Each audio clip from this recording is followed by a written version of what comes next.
Hey guys, this is Collin Moshman for CardsChat.com, and first, don't miss a second of me and Katie's exclusive content. Click on the blue CardsChat logo in the bottom right corner to subscribe, or the red subscribe button below the video. So today we have a short, low-stakes heads-up sit and go, and we're going to talk about improving our heads-up game and really focusing on how to find the optimal line in heads-up situations. So typically we would raise any king on the button, which we do, and get a fold. With 6-5 offsuit, if my opponent was min-raising, I would definitely call. Facing a 3 big blind raise, I'm happy folding or calling. So we call. And notice here that with bottom pair, in a lot of contexts, this is a very weak hand, like a 9-handed poker on a coordinated flop, you flop bottom pair. This is a pretty junky hand, whereas heads up, any pair has real value, so we would certainly call at least one bet. Instead, our opponent checks back, the turn gets checked, and what's interesting going into this river is that it's very likely we have the best hand. If our opponent had a jack, he'd probably bet this flop, considering it's also a very coordinated flop. He'd probably bet a king on the turn. There are also 2 8s and 2 5s already accounted for. So usually we have the best hand, and for that reason I would value bet, trying to get called by a hand that is looking to catch a bluff. So he might have a hand like ace high or queen high. I think we're bluffing with a lot of busted draws, and call us. If we don't bet, so we see here it checks, we should definitely call a bet that our opponent makes. Instead it goes check check, and we should definitely expect to showdown a winner. Next hand we have queen 7 suited. I would also be playing any queen on the button in heads up. Hero raises and makes a continuation bet, which I like. We get called. Now, one thing that's really important about heads up is that we are looking for any excuse to stay aggressive. Aggressive poker wins heads up for the reason that most hands, neither player has all that much. And to me, this is a great excuse to continue betting. We've picked up a flush draw, so that means if we bet again, it's going to be a semi-bluff.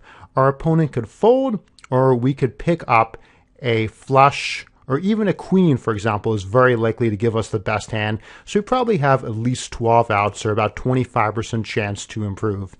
Kind of good outcome that might happen here. Let's say our opponent has a 4. He has a hand like 7-4 offsuit, and he just folds against our turn aggression.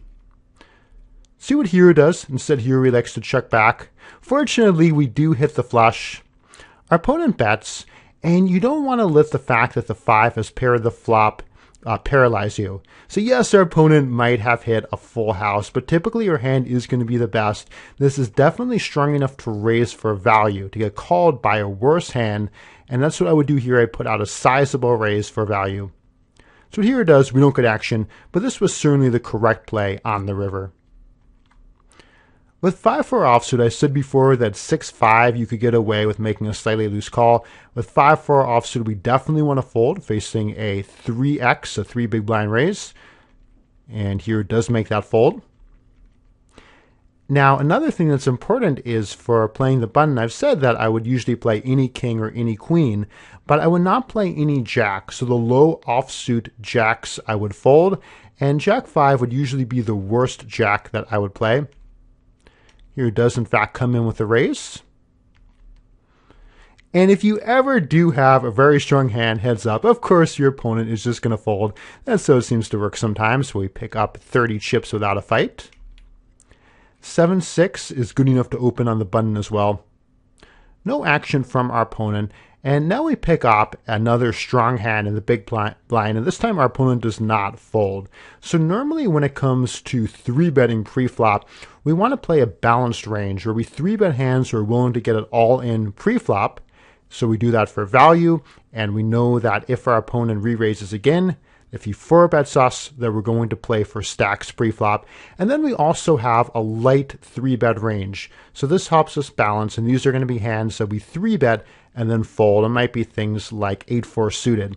But in this situation, I would pretty much never make a light 3-bet. We have a player who's probably a recreational opponent. He's putting out a very large raise of 4 big blinds. So what I would do here is 3-bet to about 260 chips with a tight range of approximately 7s or better, ace-jack offsuit or better, ace-9 suited, king-queen suited maybe. You could also flat that one. And with all those hands, make it 250, 260, 270 with the plan of calling off a shove. So here are correctly 3 bets. We get called. Now the first question you want to ask yourself with this flop is not check or bet. It's what's my plan? And the plan that I would have here is being willing to get it all in. The pot is very large. The pot is almost 500. Our opponent has less than 900 in his stack. So we can definitely get it all in at this flop with a pretty strong second pair kind of hand. What we don't want to do though is just move in ourselves, because if we do that, we're not going to get action from many worse hands. What I much prefer doing is either making a small bet of 200 chips or so, or checking it to him. So this is a nice check. We allow our opponent to bet with worse hands. We call. We're never going to fold the turn, particularly this turn, where we hit a set. Here it checks once again. We let our opponent bet those times that he's weak, and now we just move all in with the pot being huge and the board being pretty coordinated. So what does our opponent have? Well, he's got the illustrious 5 deuce. Why not? But here it takes max advantage of this situation and plays this heads up sit and go very well. Thanks a lot for watching. This has been Collin Moshman for CardsChat.com.